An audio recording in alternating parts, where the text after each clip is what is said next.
De facto, as manifestações sucediam-se. As reivindicações de quem nunca se atrevera a abrir a boca durante 40 anos atroavam os ares, misturados com flores e música.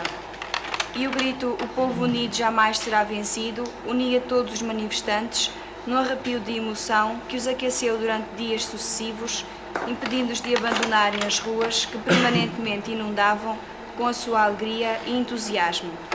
Os militares formaram uma junta de salvação nacional, mas em breve se constituiu o primeiro governo provisório. As manifestações continuavam, de protesto, de apoio, sobretudo a vontade de manifestar a liberdade há muito sonhada. E na aliança do povo com o MFA se realizaram as primeiras eleições e se votou a Constituição. E por isso, hoje vivemos num regime democrático pluripartidário com um governo e um presidente escolhidos pelo povo. Terminamos.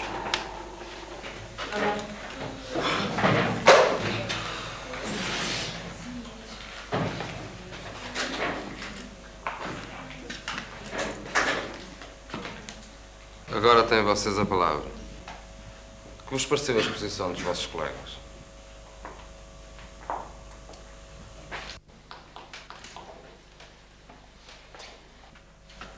Ou, por outras palavras, o que é que vocês pensam ou sentem sobre o 25 de Abril? Então, não há comentários? Ninguém diz nada?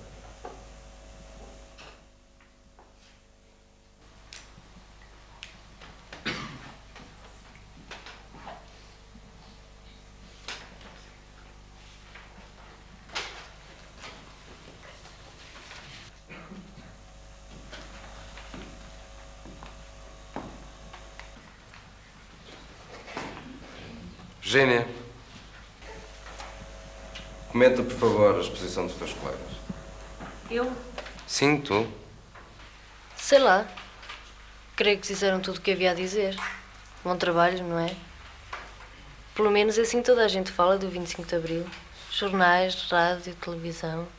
Pensas, portanto, que a exposição satisfez o objetivo proposto? A verdade é que a mim não me disse grande coisa. Sei lá o que foi o 25 de Abril. Nem eles sabem. Quer dizer, deve ser verdade o que dizem os políticos sobre o que aconteceu na altura. Mas o que seria interessante, julgo eu, era que os colegas dissessem o que eles próprios pensam sobre o 25 de Abril. Não era esse o objetivo de trabalho? E tu? Pensas sobre o assunto? Eu? 25 de Abril de 74 eu tinha 7 anos. Essa história da Revolução e dos militares. Como é que eu podia ter consciência disso? A única coisa que me recordo é do medo que havia lá em casa, principalmente do meu pai. Andava assustado, não sei porquê. E eu acabei também por ficar cheia de medo. Já não sei se nesse dia ou se logo a seguir os meus pais saíram, não me lembro para onde. Eu fiquei sozinha na sala de jantar. A televisão estava ligada, havia aquela gente toda a gritar e agitar os braços, os tipos das manifestações. E eu fiquei com tanto medo, ainda por cima sozinha, me enfiei debaixo da mesa de jantar toda a tremer.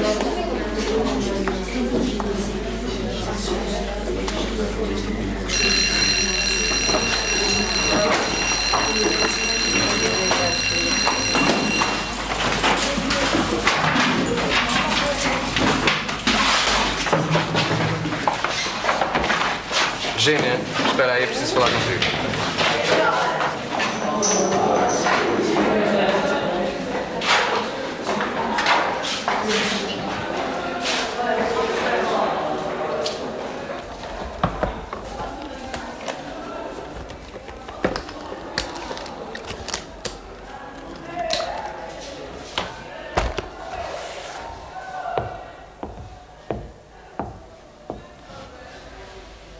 O Conselho Diretivo está a fazer um processo sobre os casos de droga cá na escola.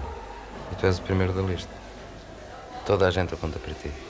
Sobretudo certas pessoas da Associação de Pais, que te acusam de aliciar os filhos, de vender erva, enfim, de seres um mau exemplo para a escola. Vão abrir um inquérito muito em breve. E é de prever que os casos mais flagrantes não passem sem procedimento disciplinar. Há razões para ficar preocupado. E sobretudo acho incrível o que dizem de ti. Tu andas aí pelos cantos da escola a fumar AX. Eu não me drogo, não conheço ninguém que se drogue na escola. O que acabo de dizer em defesa desta proposta repete, no fim de contas, os argumentos que o próprio texto expõe de uma forma mais clara e sistemática. De resto, vocês leram com certeza atentamente. Bom, para não perdermos tempo, a reunião já vai longa. Sugiro que comecemos por ouvir a Rosa. Tanto mais que a proposta tem a ver, acima de tudo, com a sua intervenção sindical. De facto, queria dizer duas coisas sobre a tua proposta. Ou melhor, sobre a proposta dos companheiros do departamento sindical. Em primeiro lugar, parece-me que vocês esqueceram que estou no desemprego há quase 2 anos. E sem perspectivas de mudança. O que é que eu ia fazer numa direção sindical? Não é muito mais útil o trabalho que estou a organizar na secção de apoio aos desempregados? As direções sindicais mudam, mas o desemprego e os despedimentos continuam.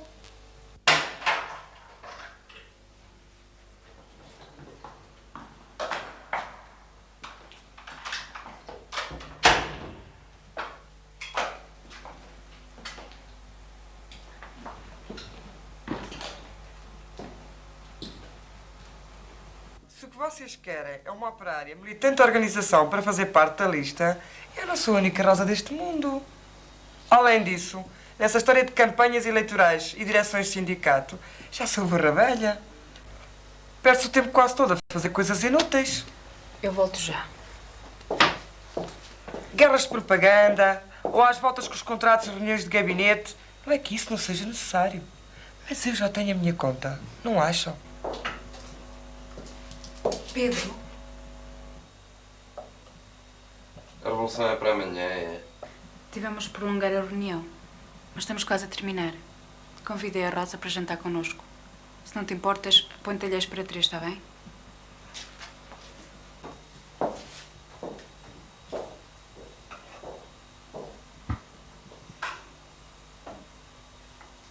Há pelo menos uma coisa que devia figurar nesta proposta de plano de ação para a lista candidata e que não vem cá. Vocês sabem que mais de metade da mão de obra deste sector da indústria são mulheres. Eu pergunto quando é que se faz o dossiê das chantagens, dos vexames, das provocações sexuais, toda a porcaria que os patrões encarregados fazem às mulheres e às raparigas das empresas. São casos e mais casos. E já nem falo do que se passa entre colegas de trabalho, homens e mulheres. Bom, tens de admitir que nem todas as trabalhadoras são como tu, que com 15 ou 16 anos não te ensaiaste para partir a cargo encarregado atrevido. Mas quanto aos trabalhadores, aos homens, não estarás a exagerar? Eu é que exagero.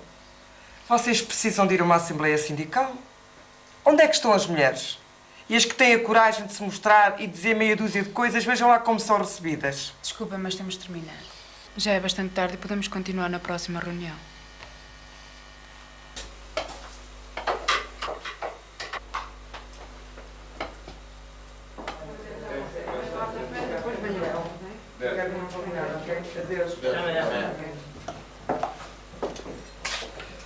Viva, Pedro. Olá.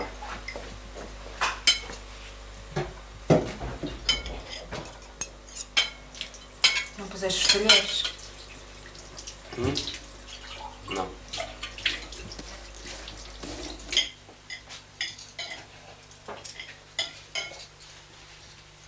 Eu trato disso, vai-te sentando.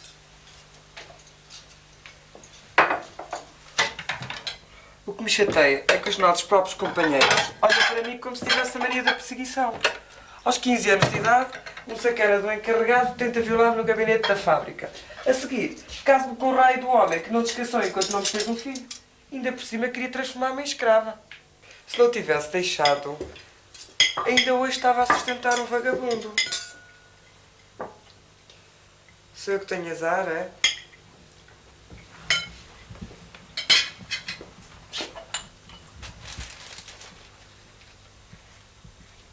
O que é que se passa?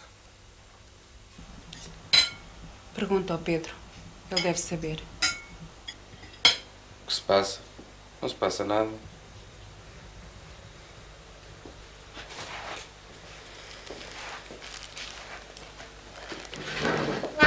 Estás a ver, Rosa? Não se passa nada. É ele quem o diz. Qualquer dia já nem dormimos na mesma cama. Mas não se passa nada.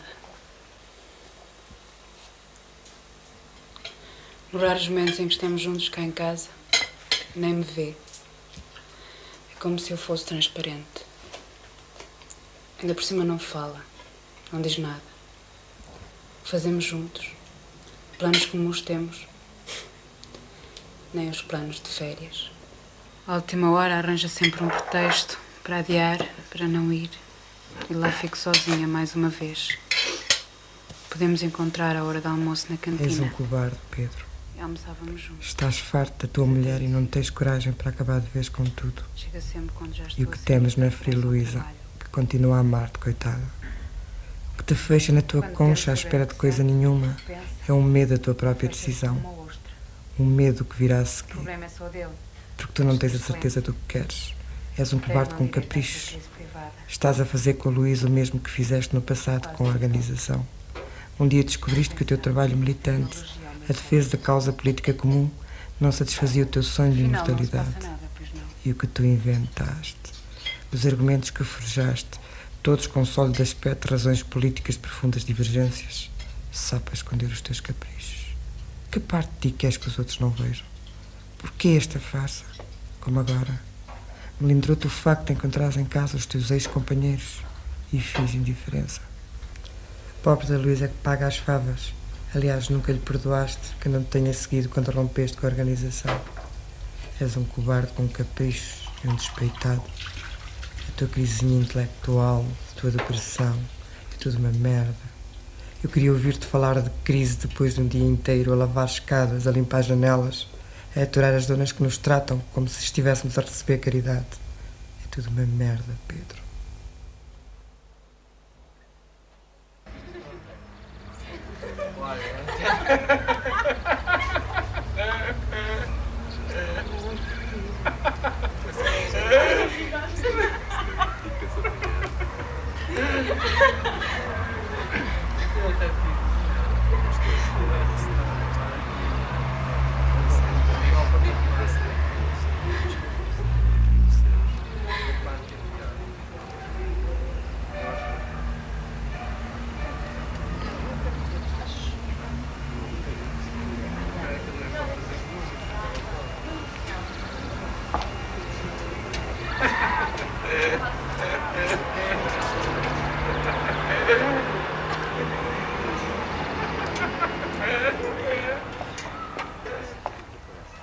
Mas que és enfermeiro?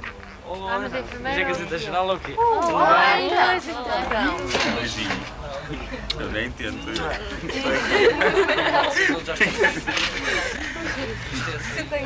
queres cerveja? Não queres beber? Nós fazemos Gazeta. E vocês onde é que foram? Assim, hã? Puxa aí uma cadeira.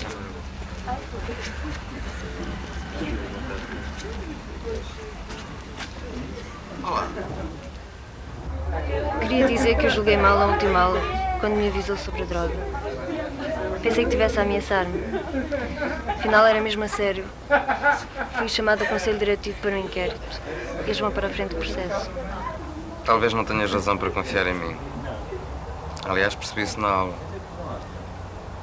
No entanto, gostava que entendesses que não sou tipo para colaborar em campanhas contra a droga ou os drogados. Senta-te. Antes da tua idade, já andava comprometido com meia dúzia de ideias a que chamávamos causa revolucionária. É possível que a maior parte daquilo em que acreditava nessa altura não passasse de ficção. Mas havia um princípio que ficou comigo para sempre. A solidariedade com qualquer vítima do poder. Na escola, ou fora da escola, em qualquer lado. Mesmo e sobretudo, se não concordar com o que pensa ou fez a pessoa avisada. Que é o teu caso. Que fique claro, não é? Mas afinal, o que é que eles queriam de ti? Chamaram o meu pai, estiveram-lhe a pregar um sermão. Parece que vai haver um conselho disciplinar ou lá o que é. O mais certo é suspenderem-me. Se é que não me expulsam. E os teus pais, como é que reagiram? O meu pai está farto de saber que fumo. Fui lá para o Conselho Diretivo armar-se inocente. casa berra comigo, mas está-se nas tintas.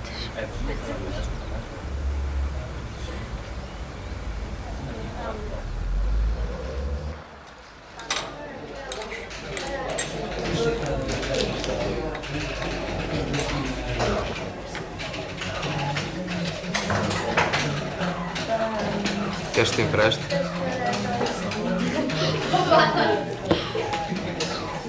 Não gostas de ler? Ler o quê? Para a leitura já me basta o livro de estudo. O que é que costumas fazer fora das aulas? Por exemplo, aos fins de semana? Não vais ao Não faço cinema? nada do que pensa que deveria fazer, professor. Isso da política ou da literatura não é meu forte. Olha, gosto de viajar.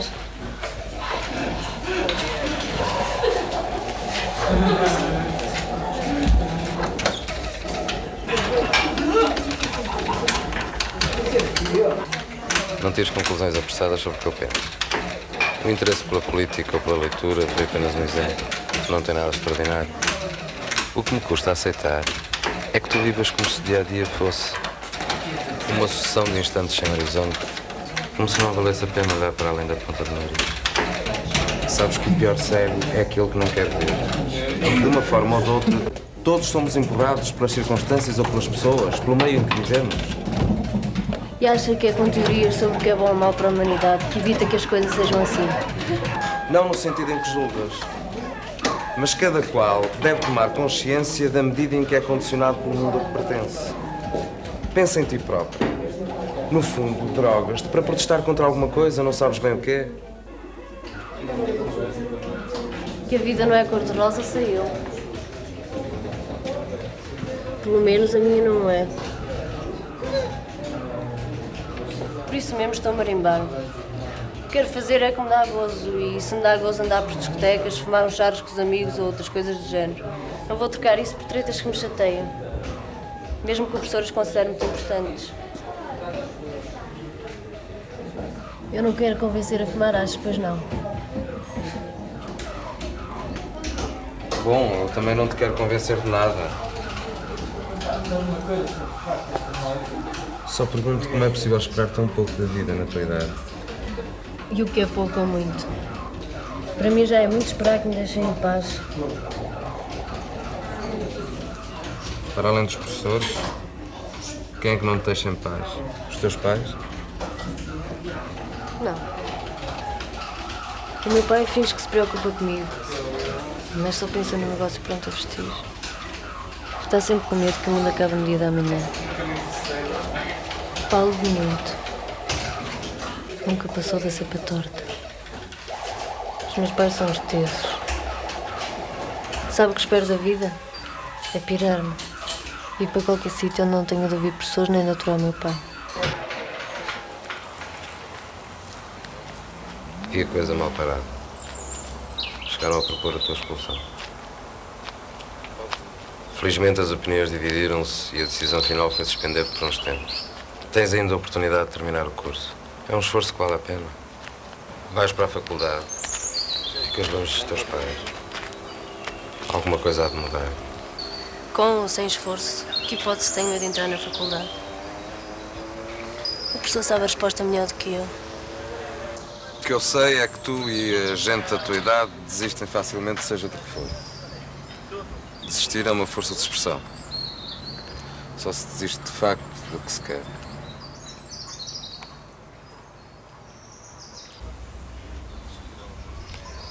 Se pudesses entender ao menos o que era a escola no meu tempo, quando fiz o liceu.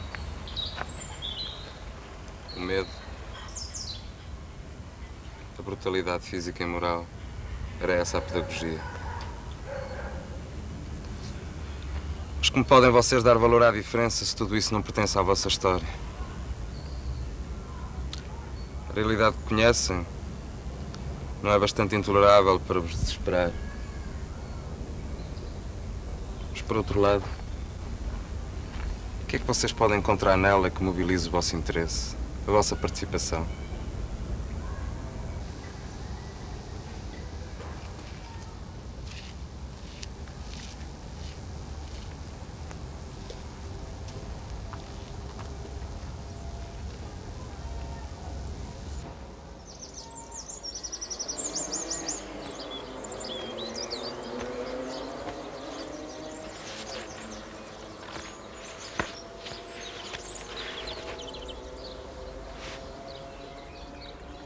A pior situação em que um tipo pode estar é pertencer a dois mundos diferentes, mas no fundo não pertencer a nenhum. Uma espécie de equilíbrio impossível sobre o vazio. Por falar em vazio, veja lá se cai.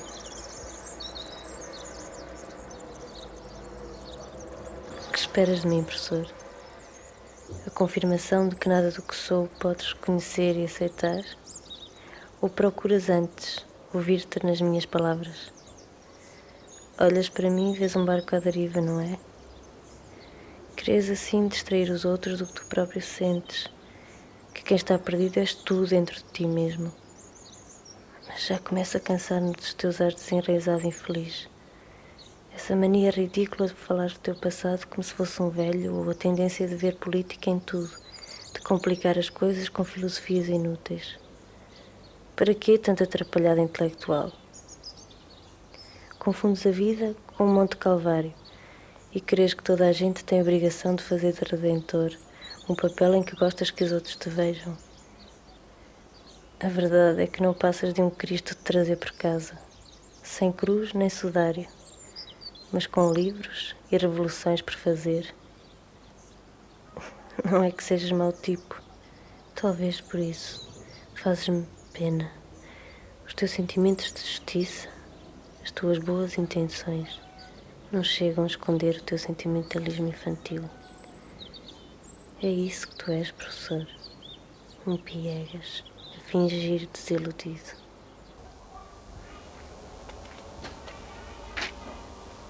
Levante os braços. Assim. Para quê? Já vai ver. Que brincadeira é esta? Não é brincadeira nenhuma. Vais fazer? Esteja quieto, levante os braços.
Não tornas a ver-me tão cedo, professor.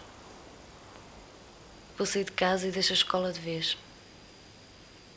Seja como for, não penses que estou para aturar eternamente as tuas pieguices.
passar uns dias à casa da aldeia.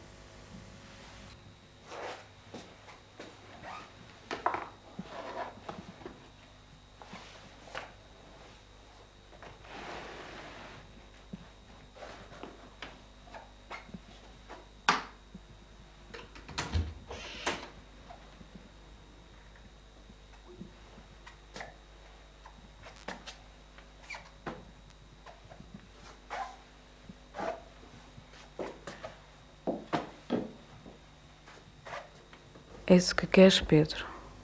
Que eu acredito que já não te conheço? Que o meu amor por ti é uma recordação febril de quando vivíamos a ideia da revolução como se pertencêssemos à própria ideia? Não.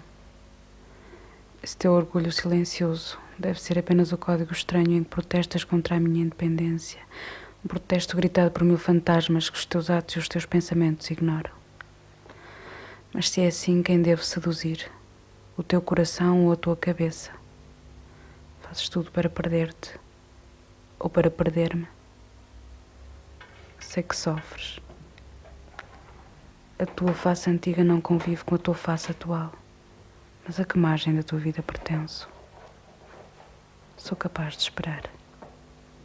Sou até capaz de ver-te sair, como agora, e ficar colada a este vão, à espera de um improvável beijo de despedida. Mas não posso imaginar que um dia me digas as palavras de um adeus definitivo. Esse não serias tu. Ou então é verdade que já não te conheço.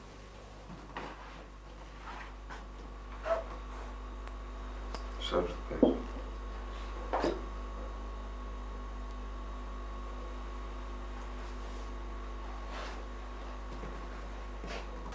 Queres que vá ter contigo no fim de semana?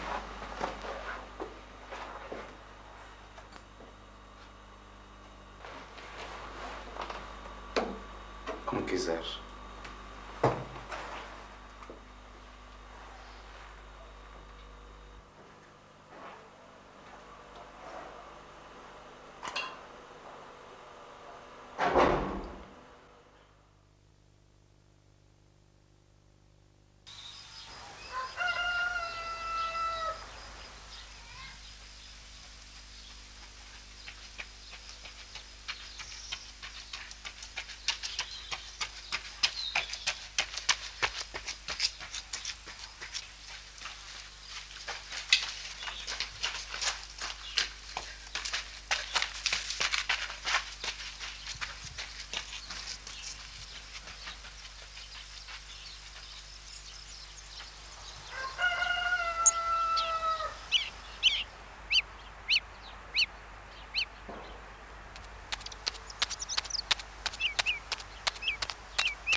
Está a apanhar pedras. Para quê?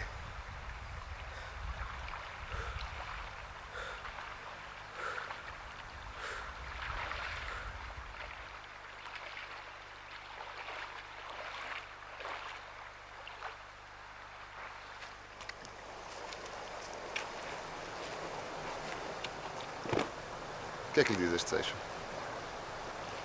Olhe bem. Essa forma não lhe lembra nada? Repare nesta reentrância e no redondo desta face. Não lhe diz nada?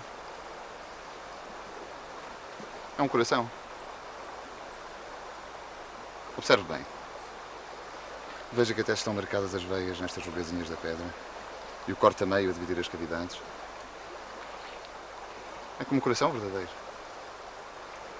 Quer ver?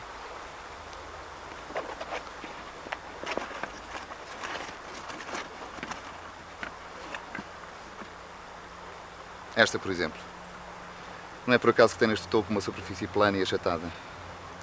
A pedra foi criada com esta forma para poder aplicar-se-lhe um cabo e servir de lança, como a lança dos antigos. Olha esta perfeição. A linha a separar os dois gumes deste lado. E a ponta é assim, não é bicuda, porque a lança não servia para furar. Servia para derrubar os animais na caça, nos tempos do princípio do mundo.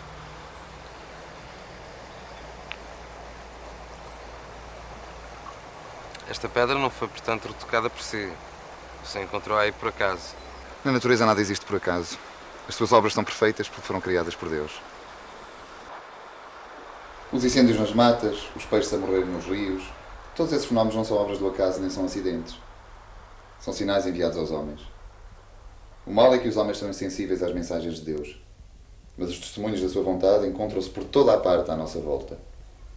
Não é preciso ir acolá nem além. Aqui mesmo, ao pé de nós, na coisa mais simples, há um sinal que revela os prodígios e a obra do Criador. Escute bem. Fizeram os filhos de Israel como Josué lhes tinha ordenado.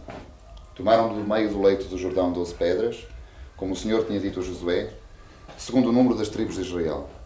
Levaram-nas consigo e colocaram-nos no lugar onde deviam acampar. Pôs também Josué outras 12 pedras no leito do Jordão, no lugar onde estiveram parados os pés dos sacerdotes que levavam a Arca da Aliança. E elas estão ali ainda hoje. É assim que falam as Sagradas Escrituras. De todas as obras da natureza, Deus escolheu as pedras para se fazer anunciar. Umas vezes são aparições, outras vezes sinais, como estas pedras. Você se calhar passava por elas e nem desligava. A mim elas falam. É um dom que me foi concedido. Porque Deus instruiu-me na missão de levar estas pedras ao conhecimento do povo. Para que o povo, vendo estes sinais, cumpra os mandamentos da lei do Senhor.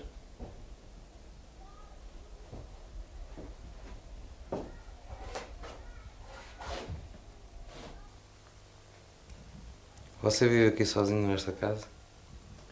A casa é dos tios meus que se foram embora. Este lugar foi-me revelado em sonhos por Deus, que me instruiu para guardar aqui os seus testemunhos. É por isso que vivo cá.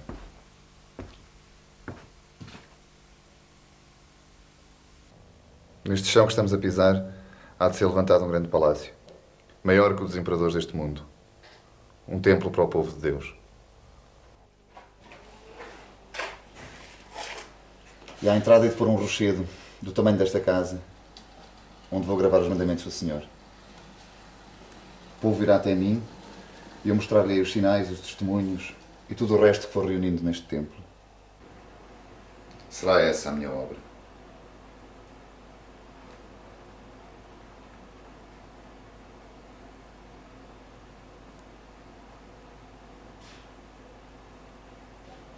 Ao Presidente dos Portugueses.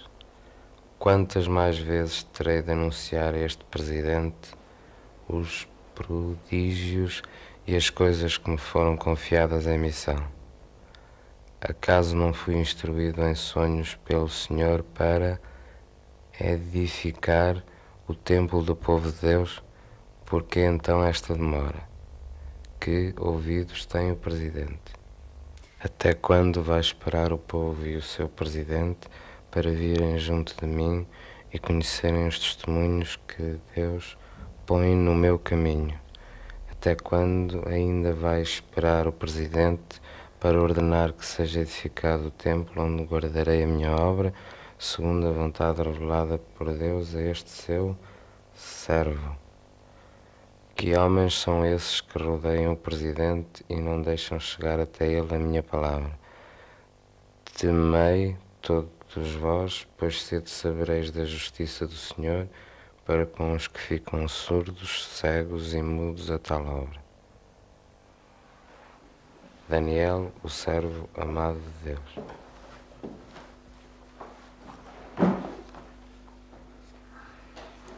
Se não lhe responderam até hoje às suas cartas, não acho inútil estar a insistir.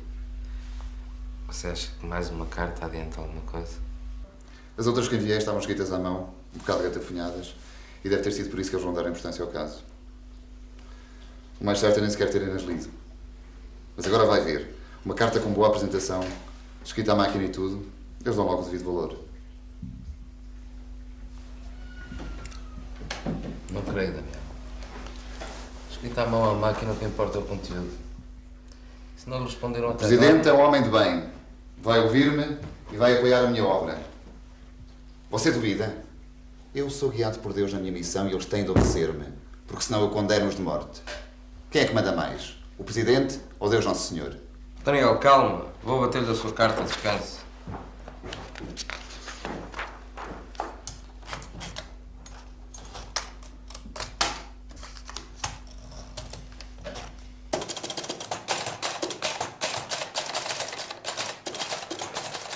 Também tu já começas a descrer de mim e da minha obra, como todos os outros. A começar pelos que se dizem minha família e que me tratam como se tivesse perdido a razão. Como é que tu, homem de pouca fé, tens a pretensão de ensinar história? Que mestre és tu para os teus alunos? O que conhecem os professores dos caminhos da sabedoria eterna? Porventura dedicaram os anos da sua mocidade, como eu fiz, ao estudo da palavra de Deus? Os que se dizem sábios e que assim são considerados pelo mundo, os médicos ou os professores, como podem entender as Sagradas Escrituras se falam a língua de uma ciência iníqua e ímpia? E os que se dizem justos e que assim são considerados pelo mundo, os juízes ou os advogados, como podem respeitar as Sagradas Escrituras se aplicam uma lei de homens destinada a homens?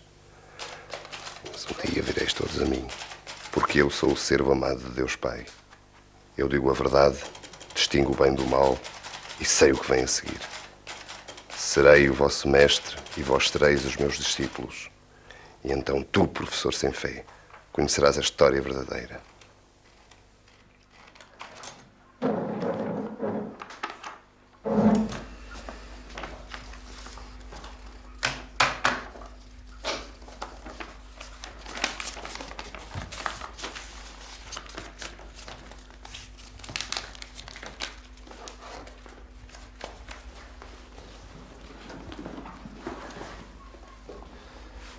Esta Bíblia era do meu avô que me deixou em herança.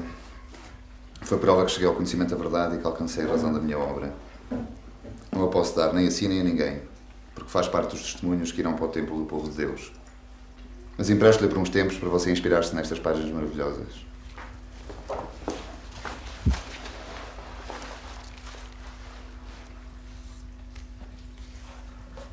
Obrigado, Daniel. Nosso Senhor Jesus Cristo não apertava a mão a ninguém. Esse é o cumprimento dos gentios. Fique com Deus.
Acompanhe-me à gerência.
Mãe, a bicicleta. Oh, Rosa, leva o Fernel que dou bicicleta ao miúdo.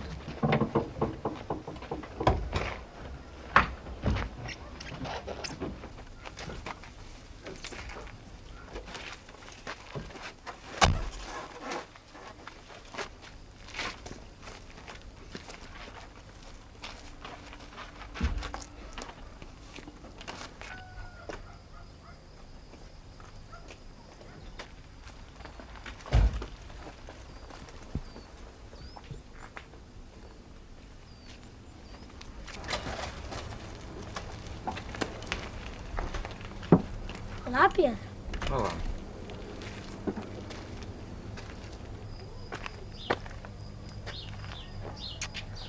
Depois de comer, me deixas-me ir lá para cima a brincar? Deixa, pois.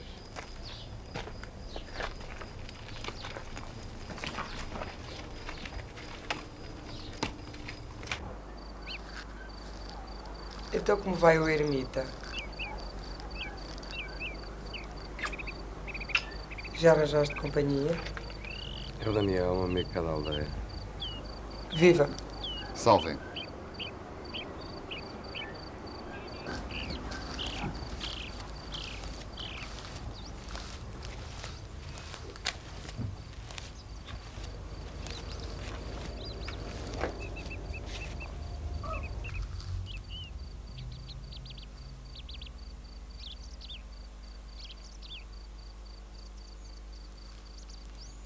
Vamos.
Onde é que está o teu pai?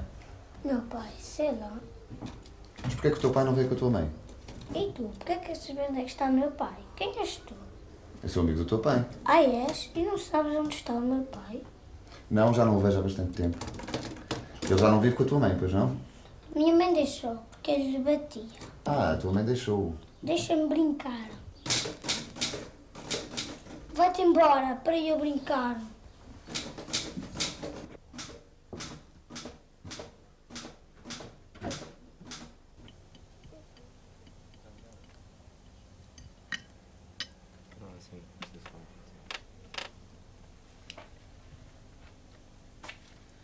Rosa, vou lá acima.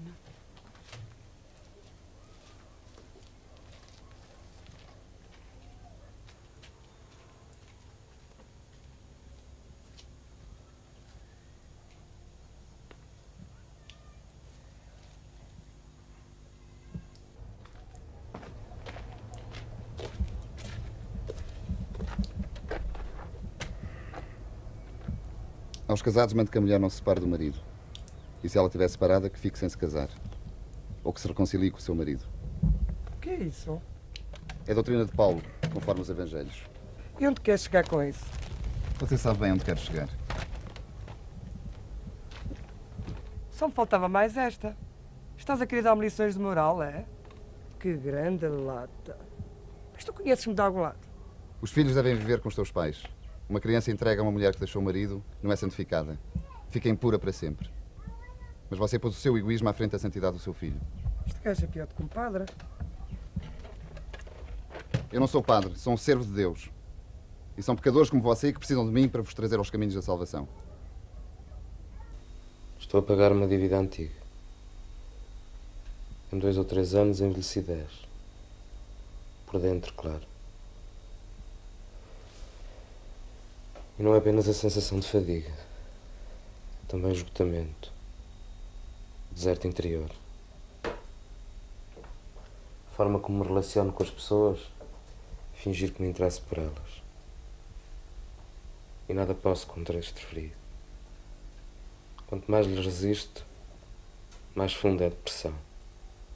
Não consigo sequer estar triste. Como se me tivessem roubado a energia vital.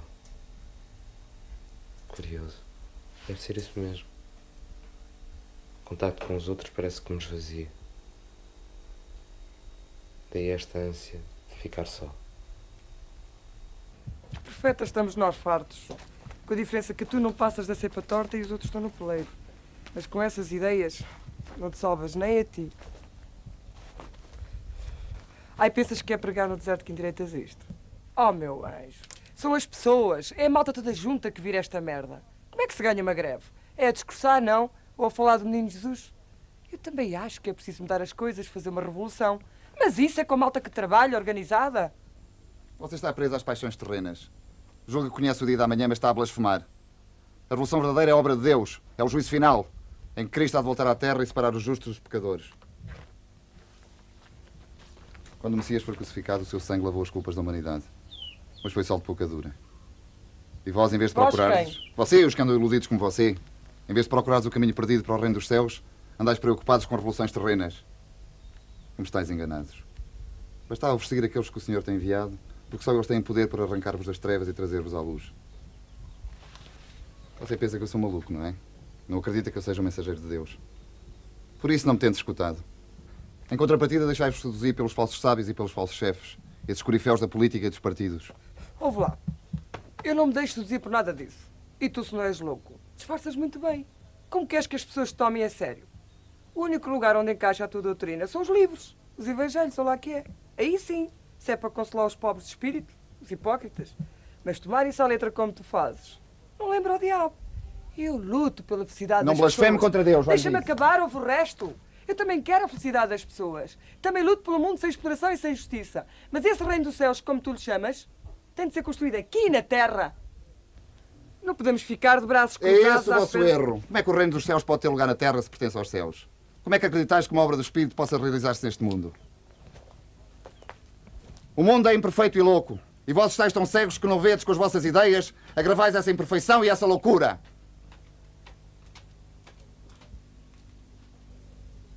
Estás embriagados, mas à vossa mesa falta o pão. Tendes os ouvidos cheios de certezas, mas ao vosso espírito falta a verdade. Imaginais revoluções e não me vedes a mim. A mim que estou aqui. Os meus sentimentos por ti estão adormecidos, é verdade. Só quando vencer esta letargia saberei se morreram ou não. Uma coisa é certa. Não tenho direito de deixar apodrecer as coisas e de te impor dia a dia o meu transe. A angústia de não retribuir a tua afeição devora-me.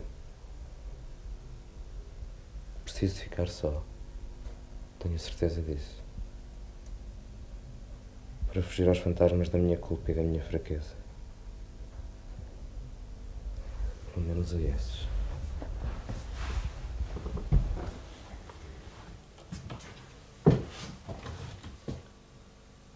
Só me resta uma saída, Luísa. Vou arranjar um quarto e mudar-me. Talvez a solidão me salve. Para que tanta complicação, Pedro? Ao menos agora não te escondas nas palavras. Diz que já não gostas de mim. É tudo tão simples como isso. Não, Luísa. Digo-te apenas que estou exausto. Que não quer dizer que tenha deixado de gostar de ti. Não é possível anestesiar os sentimentos e manter ativos os sentidos. Mas é assim que estou. E eu quero encontrar-me comigo mesmo. E encontrar os outros. Preciso é de solidão. E de tempo. Como quer revigorar os teus sentimentos se fores dos outros? Se olhas apenas para dentro de ti. O ânimo que dizes faltar-te. E sentimentos adormecidos como chamas. Só despertarão com o amor. Se isso te interessa, fica a saber que ainda estou apaixonada por ti. Mas tu trancas as portas aos outros. Rejeitas o meu amor. Tens medo de quê, Pedro? Já não és capaz de um único gesto de ternura. Mostras uma indiferença que é mais agressiva que a verdade. Precisas de tempo, dizes. Vais-te embora namorar a menina dos teus olhos e eu aqui à espera das tuas certezas. Tu precisas de tempo, mas eu tenho eternidade por minha conta, não é?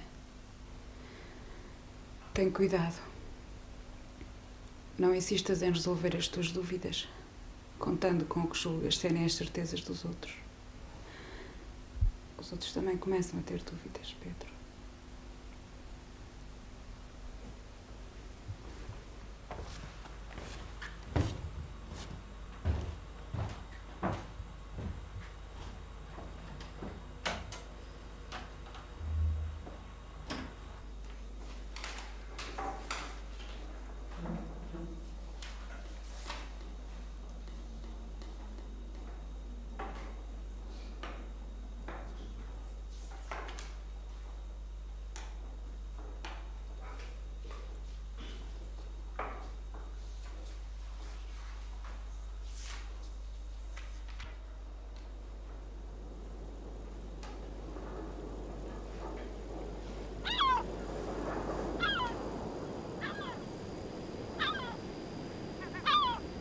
Não tornas a ver-me tão cedo, professor. Vou sair de casa e deixo a escola de vez. Seja como for, não penses que estou para aturar eternamente as tuas pieguices.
Thank you.